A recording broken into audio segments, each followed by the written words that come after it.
This is the After Party, live with Kim McAllister. Pick a couch, grab a drink, and settle into the conversation.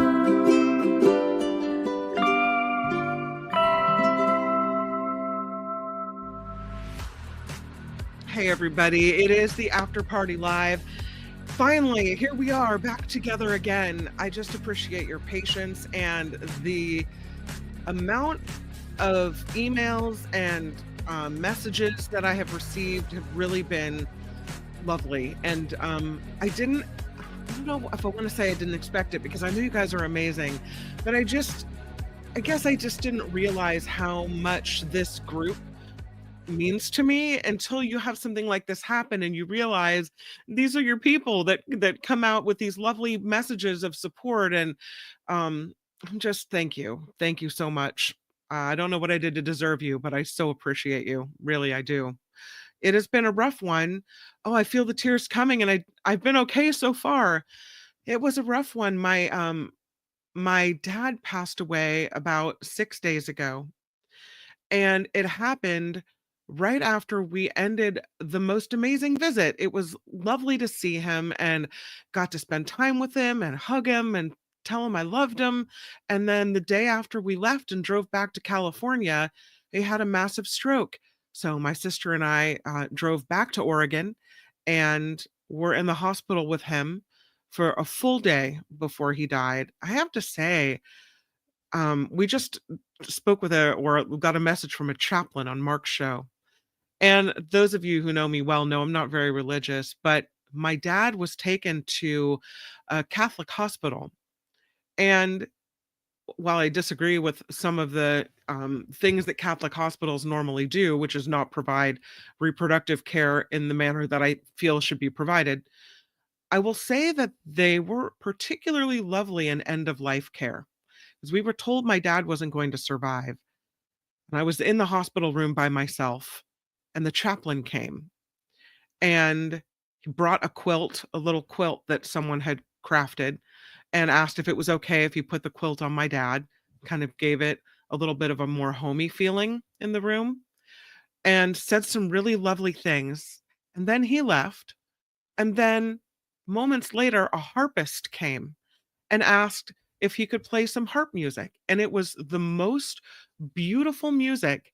I was thinking, if I was dying, this is kind of what I would want to hear as playing me off the earth stage.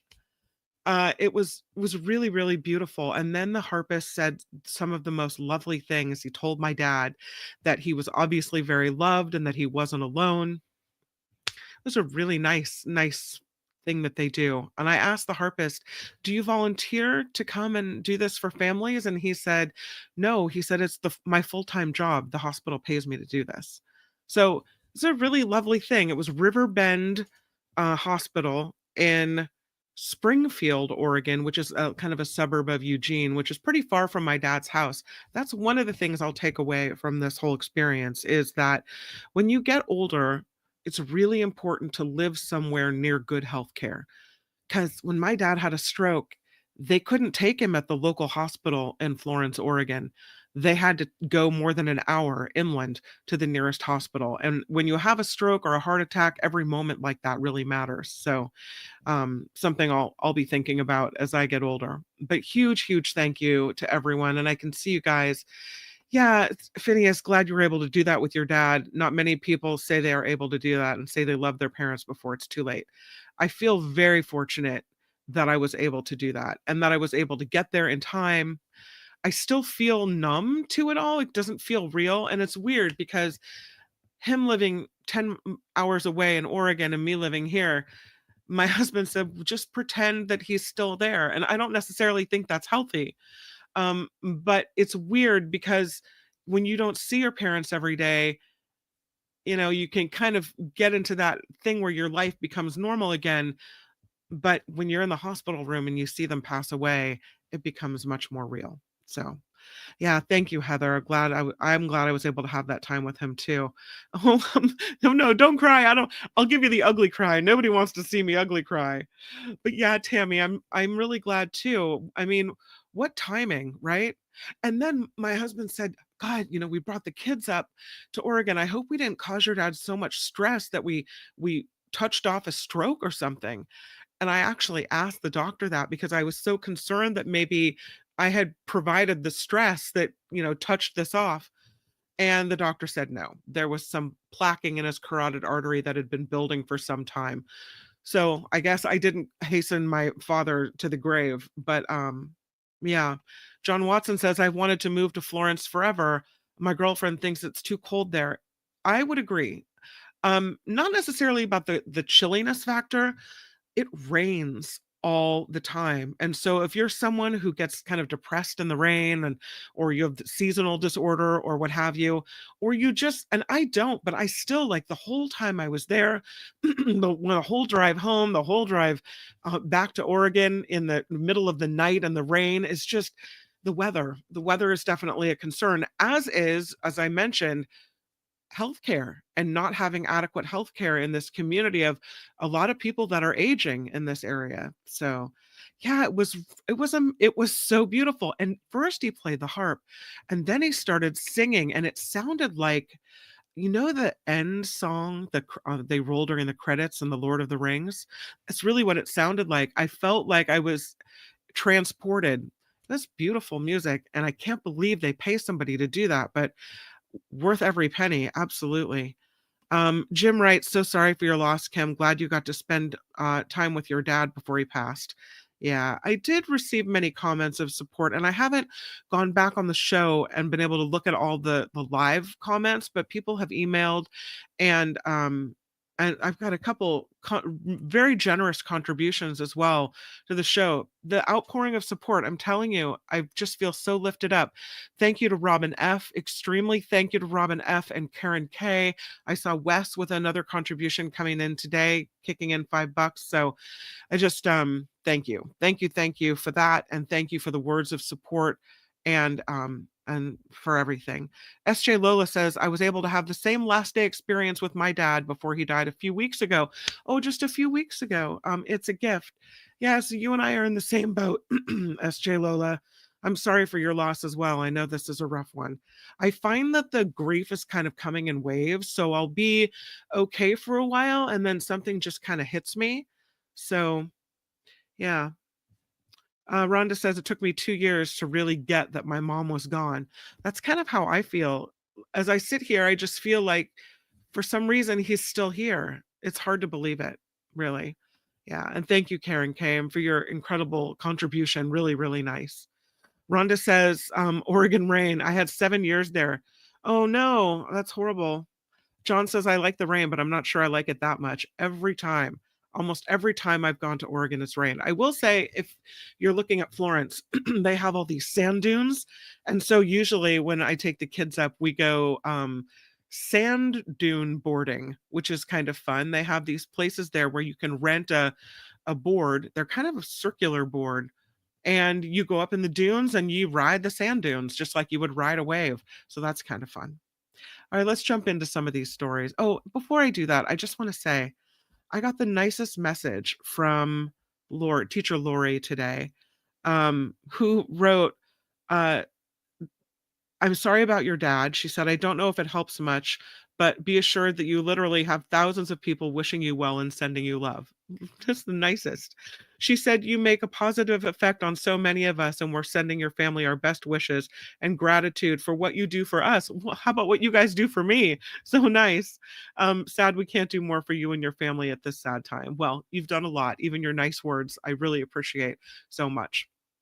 Let's go ahead and jump into some of these stories. The first one I found for you today, as we get back into it, is the story of the Thule elk at Point Reyes. And this story comes out of SF Gate. And it's a story I've been following for a while. The Thule elk were struggling and suffering because they were fenced in for a while. And they didn't have ample access, proper access to water.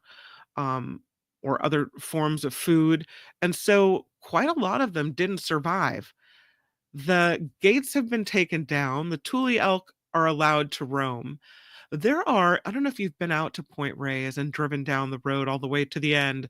There are a lot of little dairy farms out there.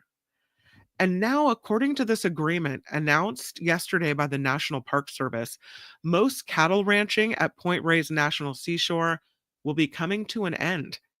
There's a deal. 12 of the 14 ranches out at Point Reyes will end operations and end their leases within 15 months.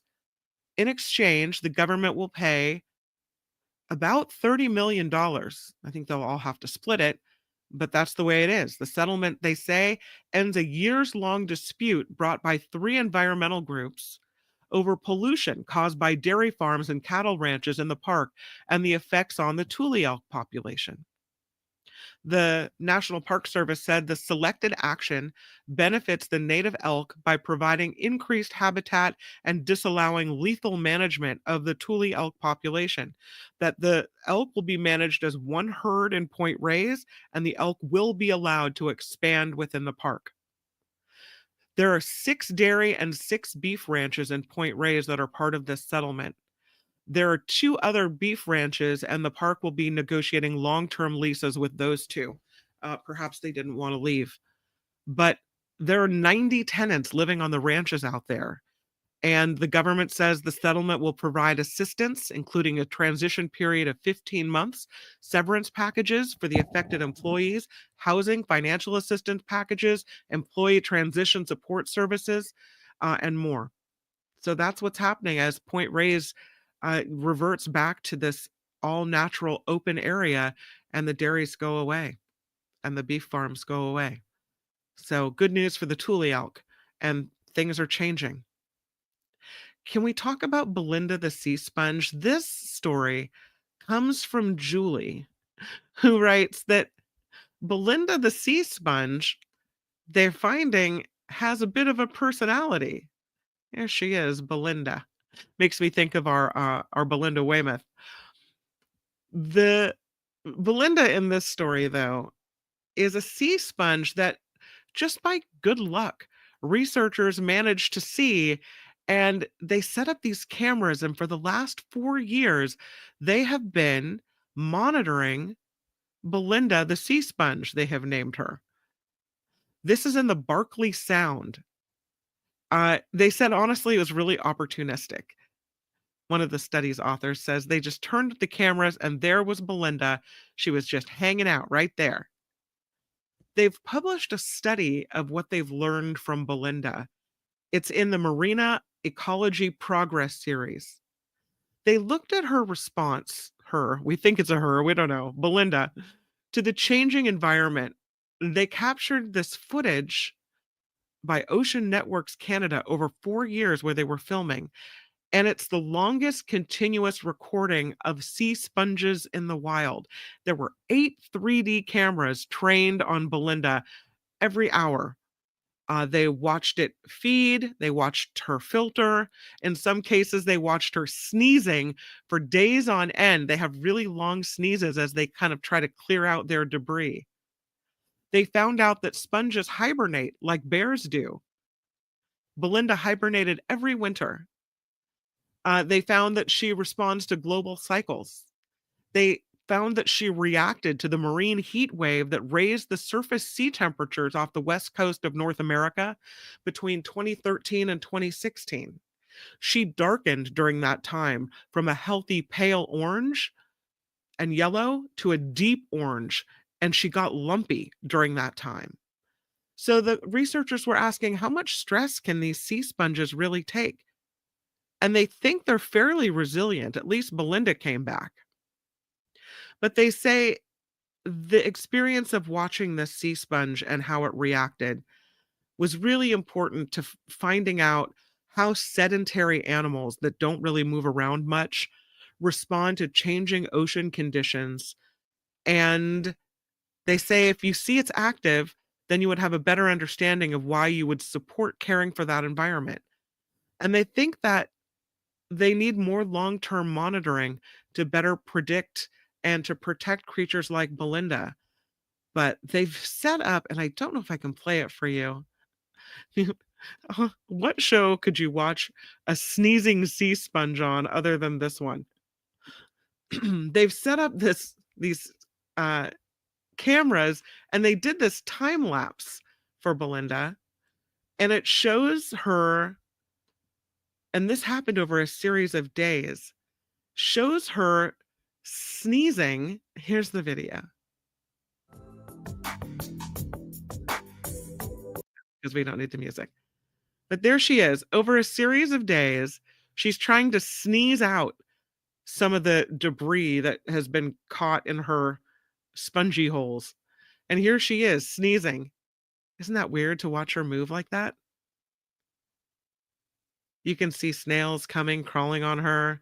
She gets bigger, she gets smaller. This is her sneezing out the debris. Creatures land on her for a while. And again, this is time lapse, so they've really sped everything up. The life of Belinda the Sea Sponge. Kind of interesting. And there it is. Yeah, so they learned a lot.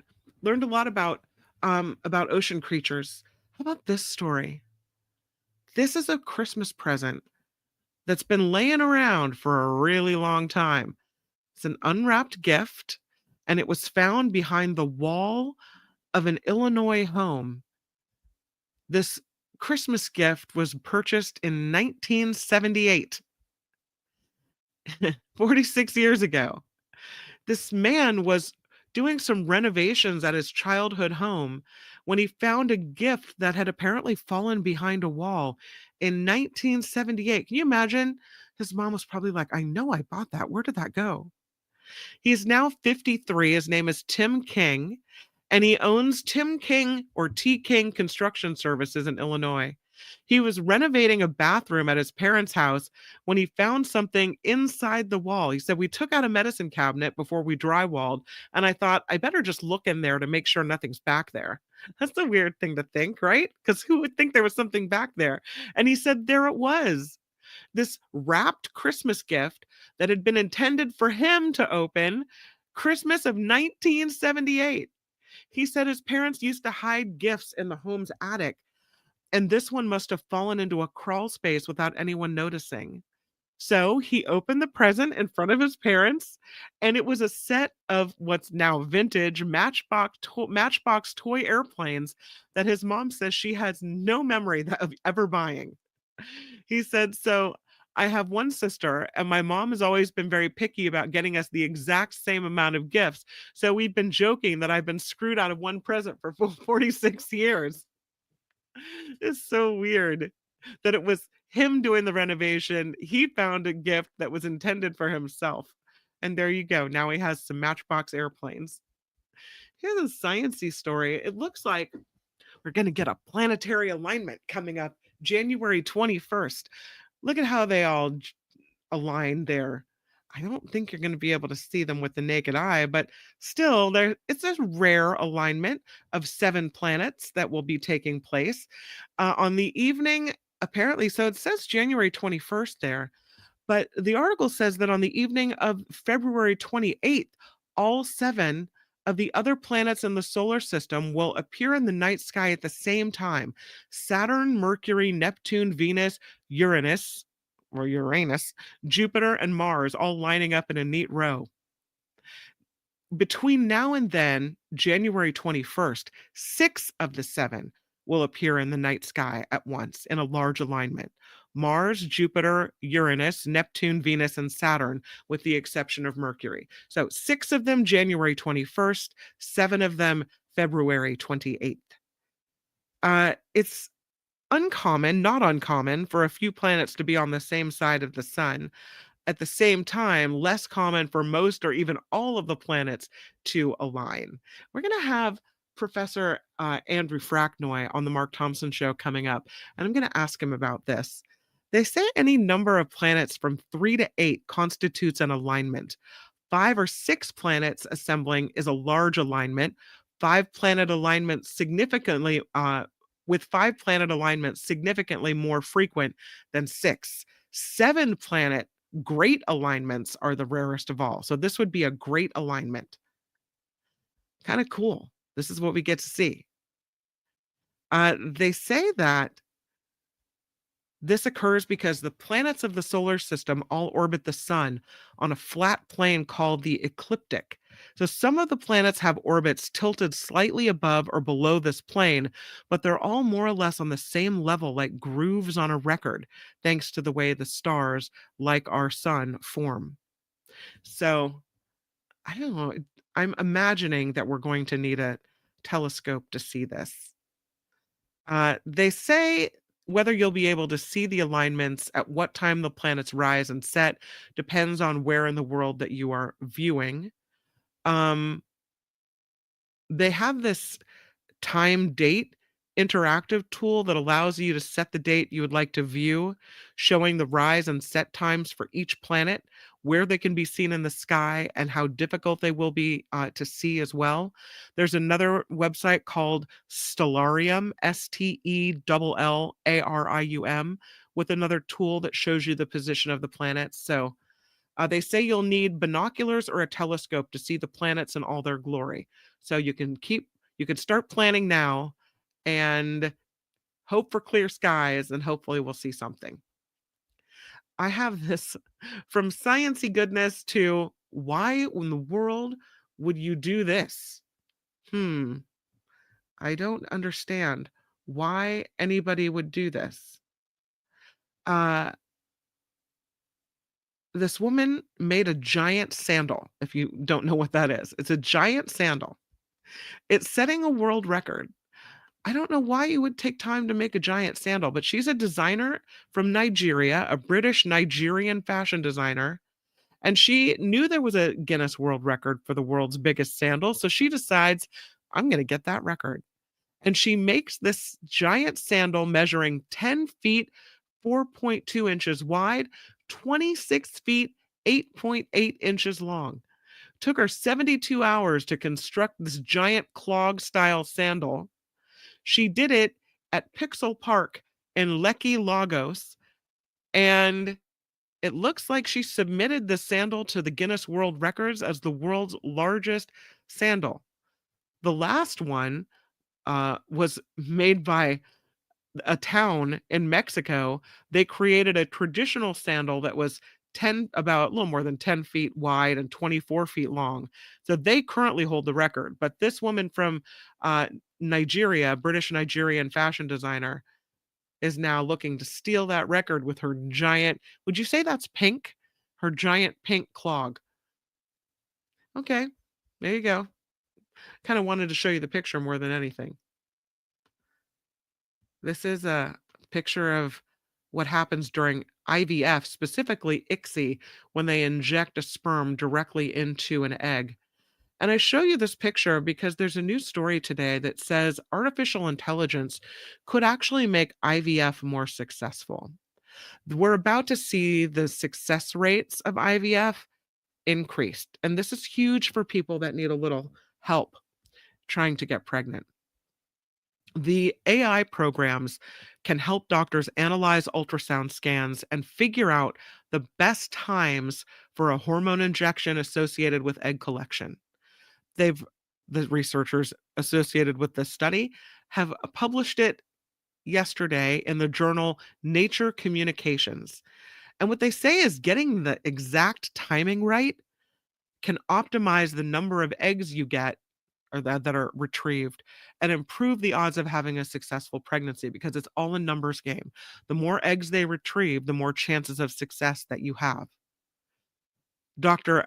Ali Abara, who is a clinician scientist at Imperial College London, said IVF provides help and hope for many patients unable to conceive, but it's an invasive, expensive, time consuming treatment. And I would add, there is no guarantee that after you go through it all and spend all the money, that you'll have any success. She says it's heartbreaking when it fails. So it's important to ensure that this treatment is as effective as possible. And AI can offer a new paradigm in how we deliver IVF treatment. This could lead to better outcomes for patients. So doctors used ultrasound scans to monitor the size of follicles. Those are the small sacs in the ovaries where the eggs are located.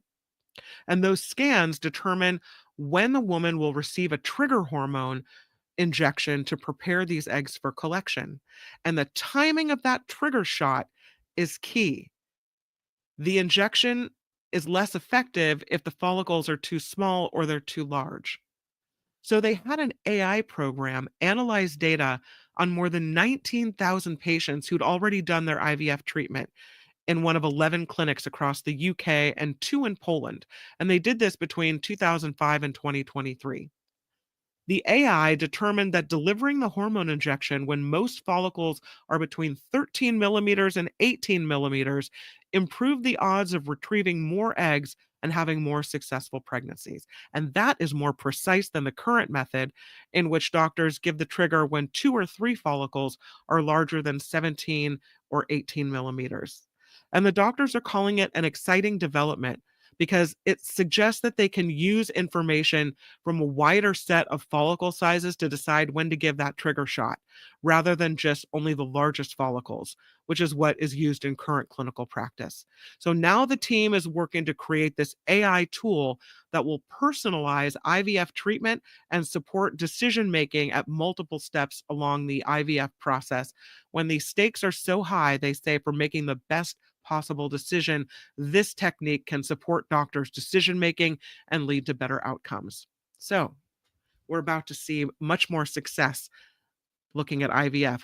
We talk a lot about AI and kind of creepy ways, that AI is maybe taking over society, but then you see something like this, and I think that's wonderful if AI can help. From AI and fertility to the lotto of the day. And this is a double win. Happened in Connecticut. A lottery player has won 2 big scratch off prizes in 1 week. Rev, listen, 1 week, right? This Connecticut lottery player beat the odds of less than 1 in 1 trillion to win 2 big prizes from a scratch off lottery ticket purchased from the same store in 1 week. Crazy. This man is from Salem, Connecticut. He won $200,000 from a Cash Royale scratch off ticket purchased from the Citgo December 31st. So he thought, hey, let it ride. Goes back to the same store on January 3rd, buys a jumbo cash ticket, wins $750,000. They interviewed a mathematics professor from the University of Connecticut named Ido Ben Ari, who says this player beat odds of more than 1 in 1 trillion. The chances of this happening to me or you is completely unlikely, but the chance of this happening to someone, anyone throughout history, is actually pretty high.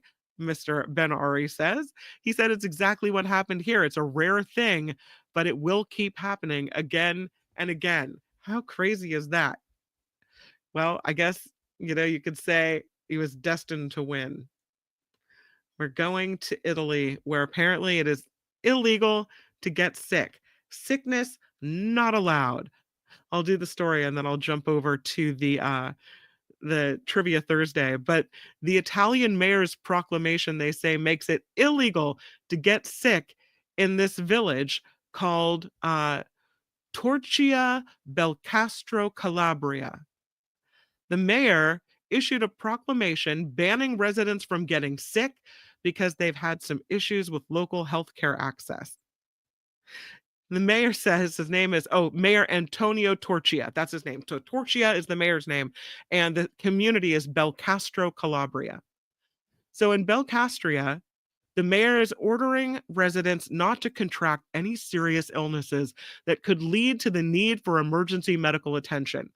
Residents are being ordered not to engage in activities that could lead to serious injury. They are advised to instead spend the majority of their time resting. The mayor said the proclamation is meant to be kind of tongue-in-cheek, and it's a way to draw attention to what he says are the shortcomings of local healthcare and the infrastructure they have there. Interesting, because I was just talking about healthcare infrastructure along the Oregon coast as well. The mayor said about half of the village's 1,200 residents are over the age of 65. The nearest emergency hospital is about 30 miles away, and it is only accessible on this road that has an 18-mile-an-hour speed limit. They do have an on-call doctor in the village, but this doctor is not always available during the nights, weekends, or holidays. So don't have a heart attack then, right? Calabria is one of the poorest regions in Italy. They have seen 18 hospitals closed down since 2009.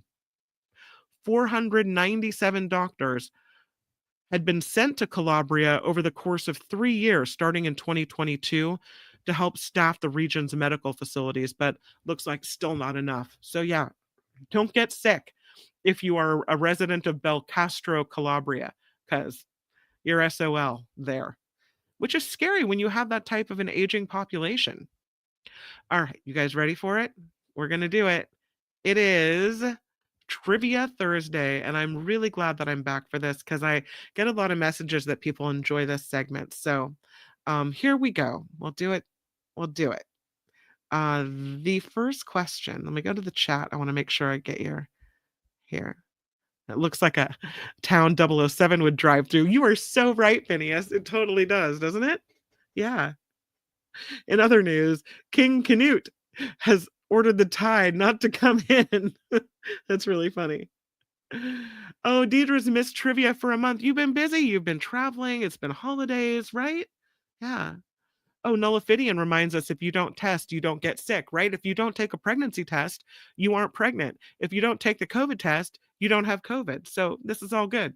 All right. Okay, here comes trivia. Back in there. And here is your first question of the day. And this one is in honor of my dad. In 2009, what became the first Morse code character to be added since World War II? My dad was in the Navy and he knew Morse code. He was on a submarine. In 2009, what became the first Morse code character to be added since World War II? The middle finger. No. The Q, no. Uncle Jim has it. It's the at symbol. Yeah. Uncle Jim has it. Gordon has it. Jose has it. It is the at symbol. Well done. I wasn't sure if anyone would get that one, but you guys, awesome. What is the most spoken language in the world? The most spoken language in the world is not the poop emoji either. But I love you. I really do. Phineas said ampersand. That was correct. Mandarin is correct. SJ Lola has it. Mandarin Chinese, specifically, is the most spoken language in the world. SJ Lola has Mandarin. Calvin Wong says Chinese. Nullifidian says Chinese. There are a lot of different dialects. It is technically Mandarin. John Watson says Mandarin, but I'll take Chinese. Phineas says Chinese. Yeah, nice. Next one. What is the term for the study of the meaning of words? What is the term for the study of the meaning of words?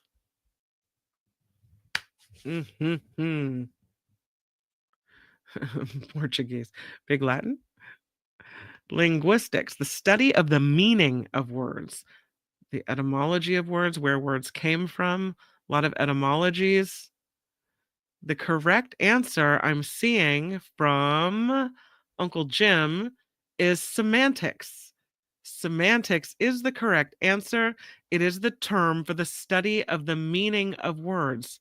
Interesting. I think it's all about how that question is phrased because etymology seemed to be right to me too, but the answer is semantics. So, Uncle Jim, look at you go. What is the name for a word that is spelled the same but has different meanings and pronunciations? So, a word that is spelled the same, but it has different meanings and it has different pronunciations as well. What is the name for a word spelled the same with different meanings and different pronunciations?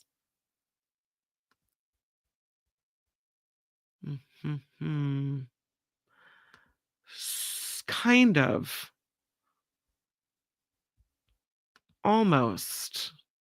And maybe it's the same. I'm not I'll say I'm gonna put an asterisk by this, Deidre, and we can decide if it works. Deidre says homophone. SF Tesla says homonym. Heather says homophone. Deidre says homonym. Amy has the correct answer, homograph. Homograph is the name for a word spelled the same with different meanings and pronunciations. I think there's slight variations in the meaning of all those words. Homograph is the one they were looking for. What is the term for rules that govern the order of words in a sentence? This is the term for rules that govern the order of words in a sentence. Yeah, homograph. I know. This is the correct answer. Syntax is the correct answer. Yes, well done for John Watson. Syntax is the correct answer. Yeah, Trevor had it as well. Syntax. I am so proud. Look at you guys. The next one. Okay, we've seen this word pop up in chats already. What is the name for a word spelled differently, but it has the same meaning and pronunciation as another word? So spelled differently with the same meaning and pronunciation as another word.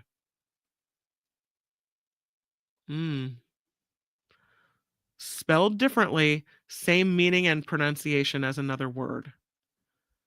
And the answer is yes. This would be a homophone. Just scroll back and see, did I miss anything? The answer is homophone. John Watson has it. Homophone. Amy P has it as well. Homophone. Nice. What is the term, and we're almost done with the word ones if you don't like them. What is the term for the study of language as it actually is used in everyday situations? The term for the study of language as it is actually used in everyday situations. They're all pissed off. That is the study of language, but this is the study of language as it is actually used in everyday situations. Talkology. Nice. Like it. Vernacular. Etymology. Slang. SF Tesla with the right answer, and it is pragmatics is the term for the study of language as it is actually used in everyday situation. That is pragmatics. Okay, we're moving into finance.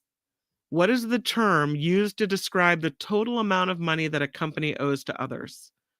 The term used to describe the total amount of money that a company owes to others. SF Tesla, you cheated? No. Boo. Debt. Sandy has it. It is debt.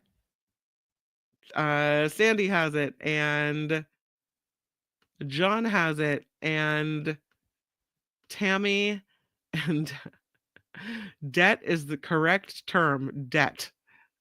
Okay. What is the term used to describe the total value of all goods and services produced within a country in a given period of time? This is the term used to describe the total value of all goods and services produced within a country in a given period of time. You guys are quick on the uptake with this one. Yeah, Deidre has it. It's GDP. William has it as well. And Uncle Jim has it, all nicely spelled out for us. Thank you. Gross domestic product. GDP, says Peter, would be right. SJ Lola has it. Jose has it. Heather has it. Good job. Calvin got it. Yep. Okay. Eileen had it. Well done. Okay. Next one. What is the name of the economic system in which the means of production are owned and controlled by the state? What is the name of the economic system in which the means of production are owned and controlled by the state?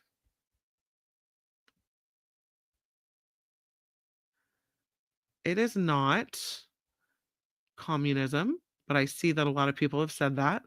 It is indeed socialism. Yes, I'll take SF Tesla's socialists. I'll take Sandy's socialism. Yes, it is. Socialism is the right answer. William Martinez has it as well. Teacher Lori throwing it in there. Peter has it as well. Linda has it. Nice. Okay, next one. You guys ready? What is the name of the international organization that regulates and supervises global financial markets? The name of the international organization that regulates and supervises global financial markets.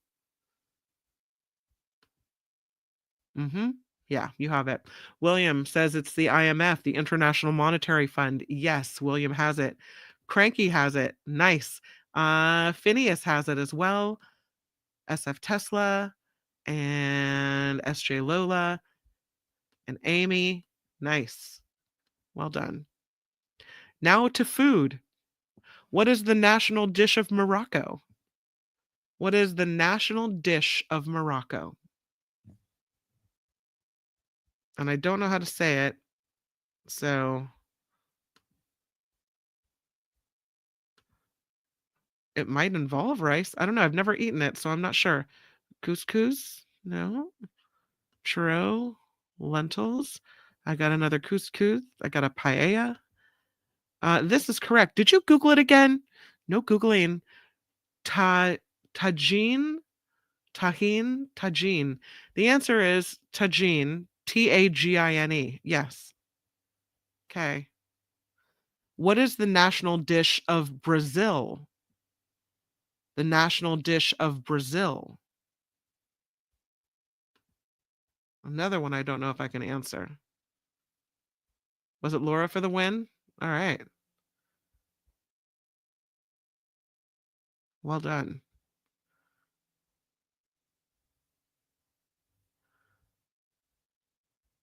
Lime and the coconut. Banana pancakes. SJ Lola, right again. But now that you Googled one, I'm kind of freaked out that you're Googling them all. It is feijoada. I think that's how you pronounce it. And that would be the national dish of Brazil. Lady Beatrice has it as well. Yeah. Okay. Maybe I picked too. Are my questions too hard this time? You'll get this one. What type of alcohol is used to make a daiquiri? Come on, Heather. What kind of alcohol is used to make a daiquiri? Sandy says, no Googling during trivia. It's true. Even if it's driving you crazy. SJ Rolla says rum is the answer. Sea Dog says rum. Heather with the right answer. Thank you for proving my faith in Heather humanity. Deidre says rum. John says rum. Tammy, Nancy, you guys got it. Peter, you guys rum. Well done. Okay. What is the main ingredient in a pina colada? What is the main ingredient in a pina colada? This is perfect after party question. Umbrella drinks don't count. Yes, they all count. The main ingredient in a pina colada. Pineapple juice is the answer. I will accept pineapple. Pineapple juice, says Uncle Jim, says SJ Lola, says Peter. Okayest Mama Ever. Sea Dog says pineapple. Pineapple juice is the answer, but I'll take pineapple. Nicely done. And lastly, what is the national dish of Vietnam? The national dish of Vietnam.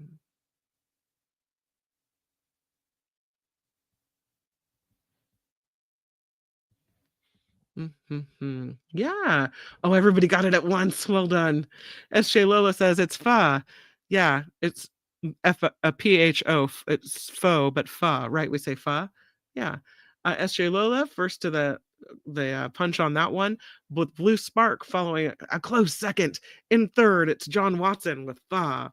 Deidre has it, and William, Calvin, Sandy, Okayest Mama, which really, Okayest Mama, makes me sad because you really are the most wonderful mama. Can we change it to awesome mama or excellent mama? Because okay, every time I have to say okayest mama, it makes me feel like I'm downgrading you and you shouldn't be downgraded. SF Tesla, not to harp on your name, but I want you to feel good about yourself. SF Tesla with Fa, nice. Lady Beatrice has it as well. I'll accept a misspelling from Finn. Flo, Fa, Flo, whatever. Sea Dog says, I love Fa. Best on a rainy day. A shizzle, says Sandy. Nice. And thus concludes Trivia Thursday after party style. Thank you guys for playing.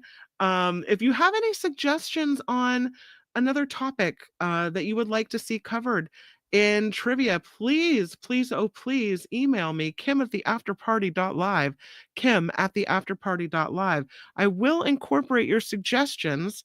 I mean, if they're good suggestions, which they usually are, I'll take that and I'll run with it. And we'll see. So send me a message, kim@theafterparty.live. And you can send me a tip for waterfalls. You can send me a tip for caves. You can send me a tip for Travel Tuesday or a tip for topics for Trivia Thursday. So that's all good. I will be back with you on YouTube tonight, because it is the Nikki Maduro show at 5 p.m. Nikki and I will gather for cocktails, mocktails, and a healthy dose of politics. And we'll probably talk and cry and do a lot of things. I really hope that you will join us right here on YouTube, the Nikki Maduro show. And that is at 5 p.m. And I'm looking forward to it. And I hope that you'll be with us for that show. Thank you for being here for this show as I kind of try to start it back up. So appreciate it. Again, thank you for the contributions. I saw Wes throw in $5 via PayPal. And over the last couple of days, the contributions from folks like Robin and Karen Kay just really lifted me up. So thank you for that. And thank you for the nice messages. Appreciate it. Thank you, Sea Dog. Thanks for being here. Maybe we'll have pina coladas tonight. I don't know. I'm not sure. Or maybe Mai Tai, says Phineas. Something tropical, right? All right. Well, have a great next few hours until we meet again here on YouTube, and make it the best one that you can. I'll see you on the Nikki Maduro show. Bye, everybody. The After Party Live would like to thank the following contributors and viewers like you.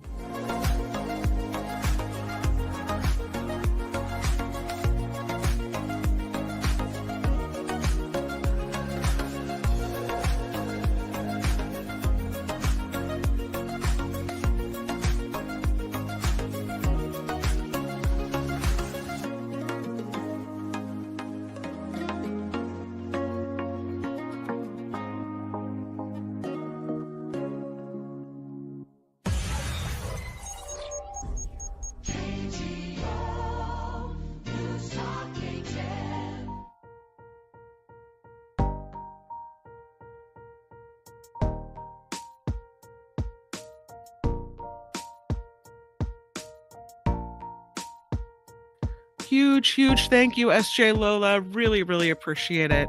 And your nice words there too, and your condolences. Thank you so much. Really.